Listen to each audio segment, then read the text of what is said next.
ननद। शोभा की इकलौती बेटी साहिल ने एक फैशनेबल लड़की विभा से लव मैरिज कर ली और उसे अपने घर ले आया। उसकी माँ ने दोनों को देखा तो बोलने लगी, अरे साहिल, ये किस नाटक वाली को ले आया तू? और इसने ये इतने छोटे कपड़े क्यों पहन रखे हैं? माँ, ये नाटक वाली नहीं आपकी बहू है, मैंने इससे शादी कर ली है। विभा, माँ के पैर छुओ। कम ऑन साहिल, मैं किसी के पैर नहीं छू सकती। विभा, ये हमारा कल्चर है, घर के बड़ों के पैर छूते हैं। ओके साहिल। विभा जैसे ही शोभा के पैर छूने के लिए झुकी तो शोभा ने उसे डांटते हुए कहा, चल हट यहाँ से, दूर हो जा मेरी नजरों से। न जाने कहाँ से इसे उठा लाया है। तेरे लिए लड़कियों की कमी थी क्या, जो ऐसी लड़की को ले आया? हमारे घर के संस्कारों के बारे में तो सोच लेता, लोग क्या कहेंगे? माँ, आप भी कैसे पुराने जमाने की बात कर रही हो? आप कपड़ों और भाषा से किसी के संस्कारों को जज नहीं कर सकती। साहिल ने अपनी माँ को समझाने की बहुत कोशिश की, लेकिन वो कहाँ कुछ मानने वाली थी। शोभा अपनी बहू के कपड़ों और स्टाइल की वजह से हमेशा उसके कैरेक्टर पर टिप्पणी करती रहती। एक दिन विभा अपनी सास के लिए चाय बनाकर लाई। गुड मॉर्निंग मॉम, ये आपकी टी। ऐ छोरी, तुझ में संस्कार नाम की चीज है या नहीं?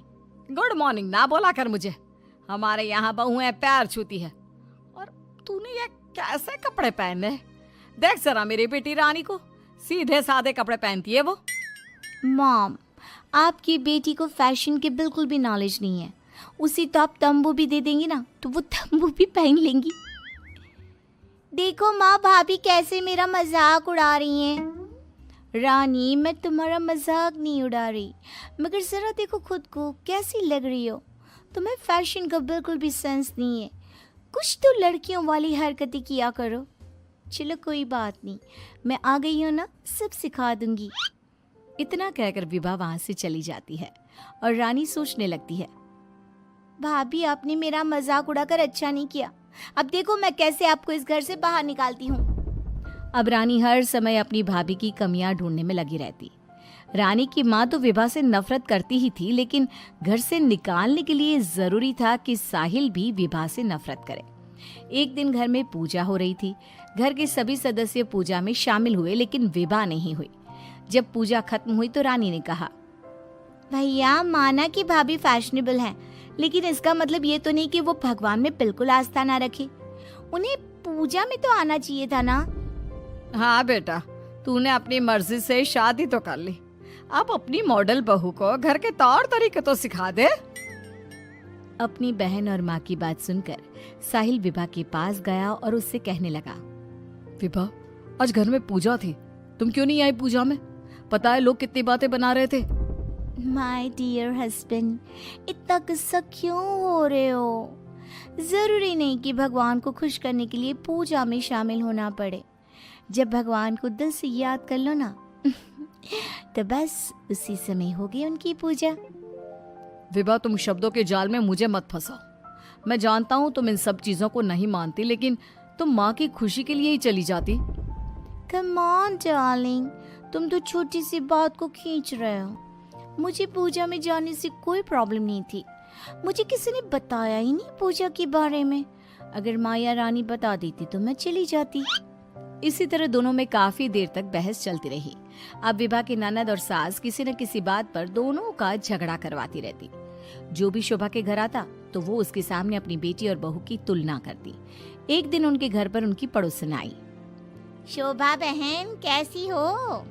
कहाँ है आपकी फिरंगी बहू? अरे घूम रही होगी आधे कपड़े पहनकर कहीं। जब से आई है जीना हराम कर दिया है।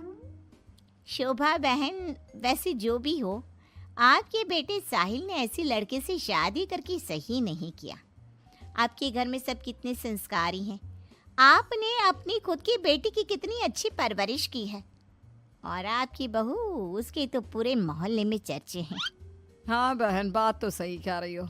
एक मेरी बहू है जिसे ना बात करने का तरीका आता है, ना कपड़े पहनने की तमीज है, और एक मेरी बेटी है, संस्कारी, सुंदर, सुशील, सर्वगुण संपन्न है मेरी बेटी। आप तो जल्द से जल्द बस अपनी बेटी की शादी करने के बारे में सोचो। कहीं ऐसा ना हो कि आपकी बहू के चक्कर में आपकी बेटी से कोई शादी ही ना करे। पड़ोसन की बात शोभा के दिमाग में बैठ जाती है और वो रानी के लिए रिश्ता ढूंढना शुरू कर देती है। एक दिन शोभा की तबीयत अचानक खराब हो जाती है। माँ, क्या हो गया है आपको? आप दिन भर अपने कमरे में लेटी क्यों रहती हो?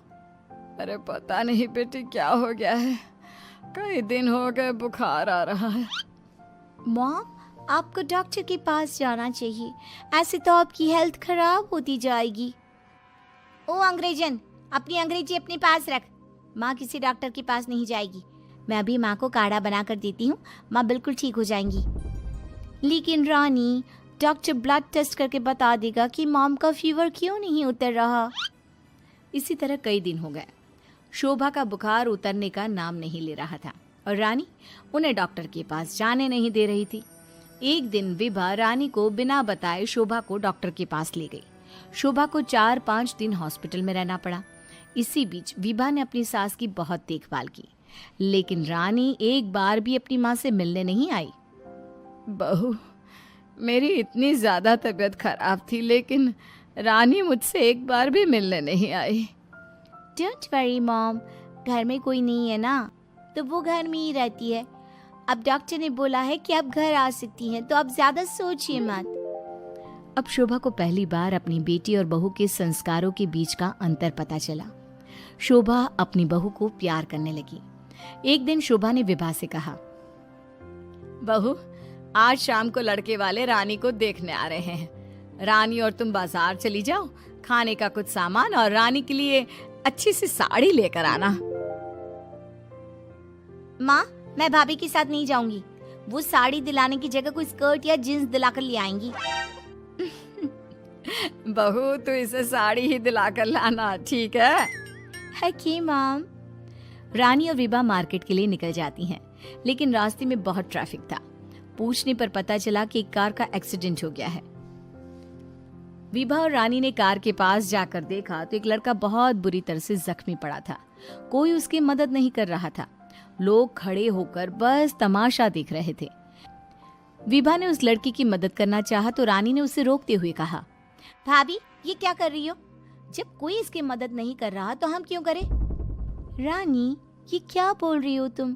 अगर हमने इसकी हेल्प नहीं करी तो ये मर सकता है। लेकिन भाभी, पुलिस का झंझट कौन संभालेगा? पुलिस उल्टा हमसे ही सवाल जवाब करेगी। वो सब बाद में देखेंगे, पहले इसे हॉस्पिटल पहुंचाते हैं। विभा और रानी उस लड़के की जान बचा लेती हैं और उन्हें घर आने में देर हो जाती है। शोभा उनसे पूछती है, तुम दोनों को इतनी देर क्यों हो गई आने में? देखो शाम होने वाली है, लड़के वाले किसी भी समय आते होंगे। माँ, आपकी लाडली बहू की वजह से देर हो गई। मुझे आज पता चला भाभी को समाज सेवा का शौक भी है। रानी ने पूरी बात अपनी माँ को बता दी। शोभा ने बहू को डांटने की जगह उसकी तारीफ की।